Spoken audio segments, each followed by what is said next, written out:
Alright, ladies and gentlemen, you are welcome to my people and I remain your humble host, Ben. Now, something just happened in BENUE State and it has become the major topic in the Nigerian political media space. After the removal of petrol subsidy, it was said that the allocation given to state governors in Nigeria has almost tripled.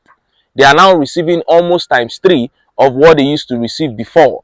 Even the lawmakers, the senators and House of Rep members are receiving, humongous sums for constituency allowance. But ever since they began receiving these monies, what have they been doing with it? We have seen what senators and House of Rep members give. The last one we saw was when a senator bought bicycle tire for members of his constituency.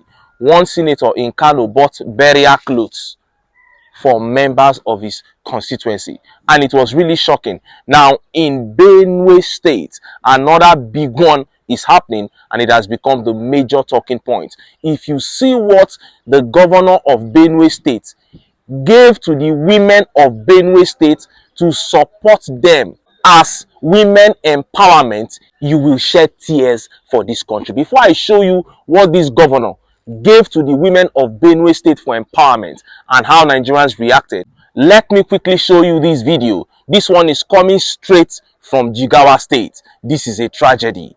See the video. Jigawa governor splashes 1.8 billion on luxury vehicles amid mass poverty.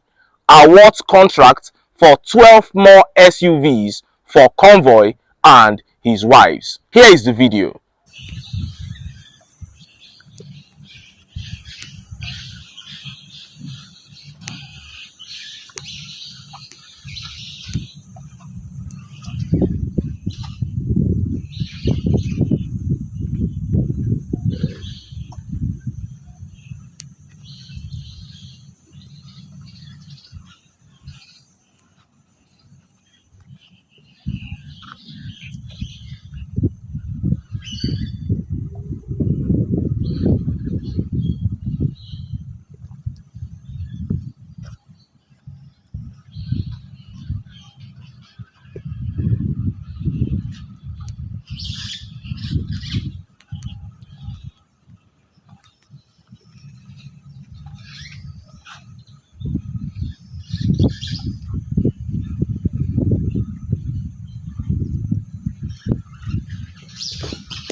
You saw that, a Lexus SUV there and a Land Cruiser SUV, then a mini bus and another one.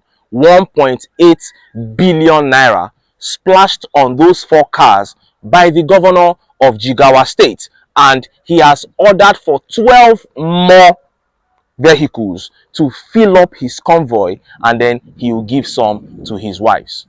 This is what the governor of Jigawa State is doing after the allocation to him has tripled because of subsidy removal. So, Jigawa State Governor, Governor Umar Namadi, well done. Well done. Fill up your convoy with cars worth billions of naira. Yet, your state is one of the poorest states in this country. Go and look at the education indices, health indices, everything in Jigawa State is going down like this.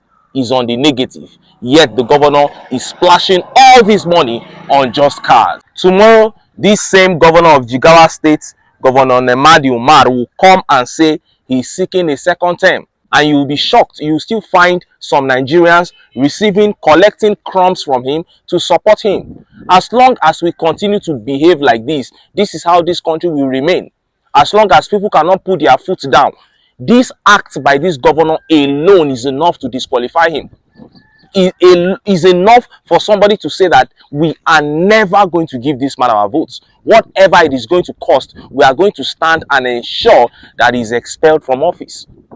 But you will still find people on election day going to collect 10,000 naira, 20,000 naira to sell their votes. Nigerians, you need to wake up. You need to wake up and emancipate yourselves from mental slavery. Now, let us look at the top story. Governor of Benue State, Governor Hyacinth Alia, has embarrassed himself and has embarrassed the women of his state through this empowerment that has now become the talk of the social media space. How can a governor of a state who receives billions upon billions upon billions as state allocation give wheelbarrows, you heard me right, wheelbarrows to women of his state as empowerment?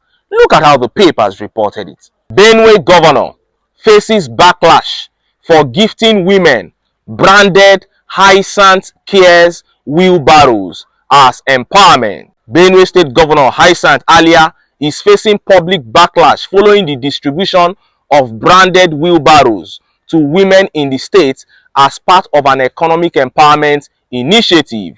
The items tagged Hyacinth Cares were handed out last week to support women engaged in agriculture and small-scale trading. According to state officials, the government claims the move is aimed at easing the transportation of produce amid worsening security challenges that have hampered farming and rural mobility across the state.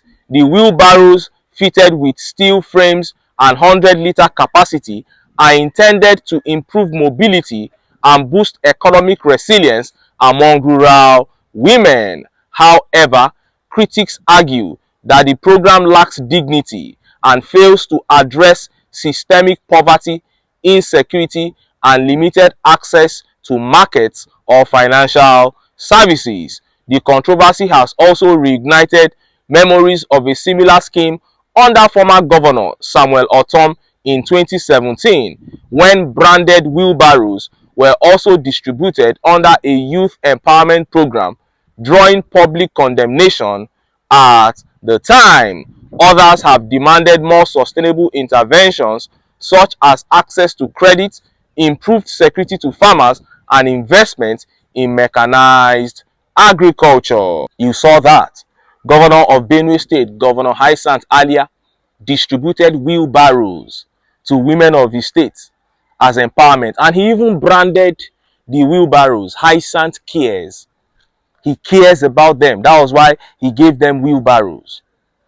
Hyacinth, is it wheelbarrow that you give to your own brothers? Okay, you say you are a reverend father, so you don't have children. Your brothers, your mother, your father, is it wheelbarrow you give them to show your care?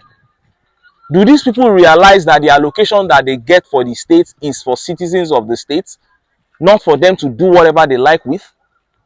And they said in 2017, the governor before him, Governor Samuel Ortom, also did this thing, gave wheelbarrow to youth as empowerment. So you can see the progression is a pattern. This is why the people come in here. They disrespect you, you accept it, it becomes a norm. One governor did it, another one is doing it. They don't think about credit facilities. They don't think about real ways of contributing to your life. They are giving you wheelbarrow and you are accepting it. What a shame. And look at how Nigerians reacted. Let's take some of the tweet reactions. This tweet here by Alkable Nation says, just imagine a wheelbarrow. That is it. A wheelbarrow is all he could give to women. And this tweet here says, so now this thing make and block road with police, army, civil defense for international market today. This tweet seems to be coming from somebody who is in Benue State, and he's talking about how Governor Hyacinth Alia made it a ceremony. You know, when they want to do any little thing for the people, they will shut the whole place down because they feel it is a privilege, not a right. You are giving wheelbarrow and you are shutting down the market. And Adura Agbemi here says, Africans are incredibly the problem that Africans are facing. See what a whole governor can offer struggling mothers, parents, and still want to send them back to that bush that is not safe for farming. It is a pity. That is it. Adura Agbemi here is talking about even the farming itself in Benue State for now is not something that is safe. How much have you tackled the insecurity?